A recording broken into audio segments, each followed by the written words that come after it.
जब मैं वहां से प्रोग्राम करके लौटने लगा और ड्राइवर को मैंने बार बार ये कहा था कि तुम सो जाओ। जब मैं जलसे में पहुंचा मैंने कहा तुम 2-4 घंटे आराम कर लो, लेकिन वो नहीं माना। उसने वो बराबर मोबाइल में लगा रहा। और जब मैं 2 बजे वहां से प्रोग्राम करके निकलने लगा तो जाहिर है ड्राइवर भी इंसान है, उसकी आंखों पर नींद का खुमार था। और सुबह के 5-5:30 बजे बनारस से तकरीबन 150 किलोमीटर पहले उसने नींद की हालत में गाड़ी को, साइड में ट्रक खड़ा था, उसने ले जाकर गाड़ी को ट्रक में जाकर के उसने भिड़ा दिया।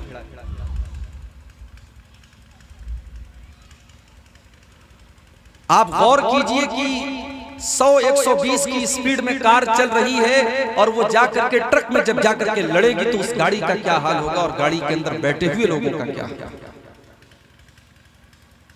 मैं उस वक्त सो रहा था और जब मेरी नींद खुली है मेरे भाई और मैंने देखा कि गाड़ी की हालत है और मेरे पीछे गाड़ी, मैं तो आगे ड्राइवर के बगल में बैठा था, पीछे जो 2 लोग बैठे थे उसमें एक हमारे मदरसे के टीचर थे। उनके सर से खून बह रहा है, चेहरे से खून बह रहा है और वो सीट पर पड़े हुए। मैंने तो यही समझा कि इनका तो इंतकाल है। अब अपनी जान बची है, उससे ज्यादा, उस खुशी से ज्यादा इस बात का अफसोस है कि मैं इनको लेकर के आया हूं और ये अगर इनका इंतकाल हो गया तो मैं इनको, इनके घर वालों को क्या जवाब दूं।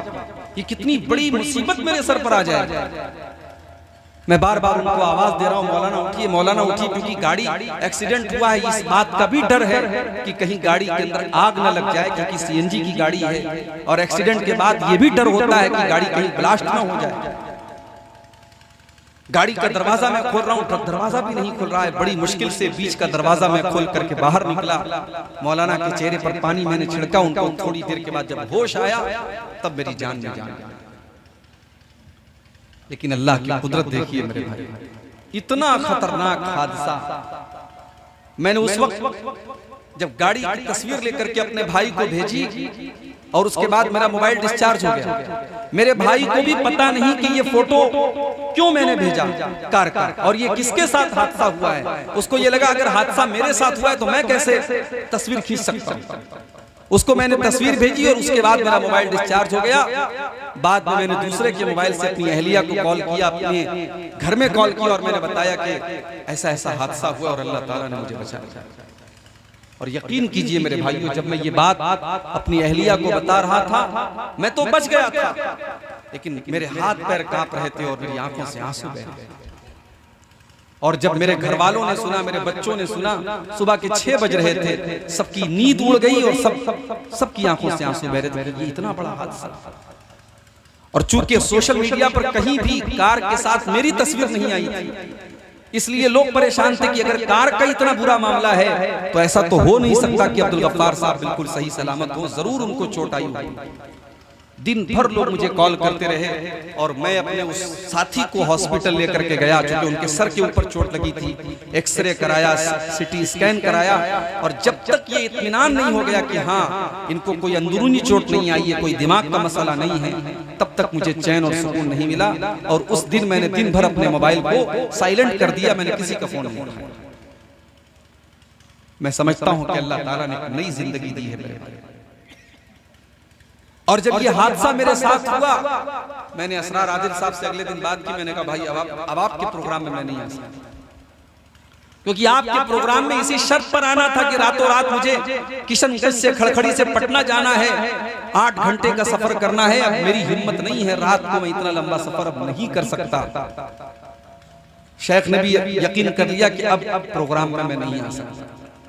लेकिन उसके बाद जब मैं तन्हाई में मैंने गौर किया और सोचा कि जो भी प्रोग्राम मैंने दिए हैं, जाहिर है जहां टाइम दिया है अगर मैं वहां नहीं पहुंचा तो जलसे वालों के लिए बहुत बड़ा मसला खड़ा होगा। और मुझे जहां भी मैं जा सकता हूं, ट्रेन से, फ्लाइट से, आसानी से जहां पहुंच सकता हूं वहां मुझे पहुंचना चाहिए। मेरे घर वाले मना कर रहे थे, मेरी बीवी अभी भी कॉल कर रही क्योंकि सीने में दर्द हो रहा है, पीठ में भी मुझे अभी तक दर्द हो रहा है। अगरचे मुझे जाहिरी तौर पर चोट नहीं आई है, मगर मैं गाड़ी पर आगे बैठा था, सीट बेल्ट लगाया हुआ था मैंने, और इतना खतरनाक एक्सीडेंट होने के बाद जो झटके लगे हैं उसका असर अभी तक बाकी है। और सच पूछिए तो इस पोजीशन में नहीं हूं कि मैं बहुत लंबी तकरीर कर सकूं, लेकिन फिर भी मैं आया हूं आपके सामने और अल्लाह से इस दुआ के साथ मैं हाजिर हुआ हूं कि अल्लाह ने जो ये नई जिंदगी दी है, और मैं समझता हूं कि अल्लाह ने मौत के मुंह में से मुझको बचाया है। अल्लाह इस नई जिंदगी की मुझको कद्र करने की तौफीक दे, और जिंदगी के जो बाकी दिन हैं अल्लाह ताला मुझे अपनी रजा के कामों में और ऐसे कामों में जिससे उम्मत को फायदा हो, अल्लाह ताला उन कामों में मुझे अपनी जिंदगी को गुजारने की तौफीक दे।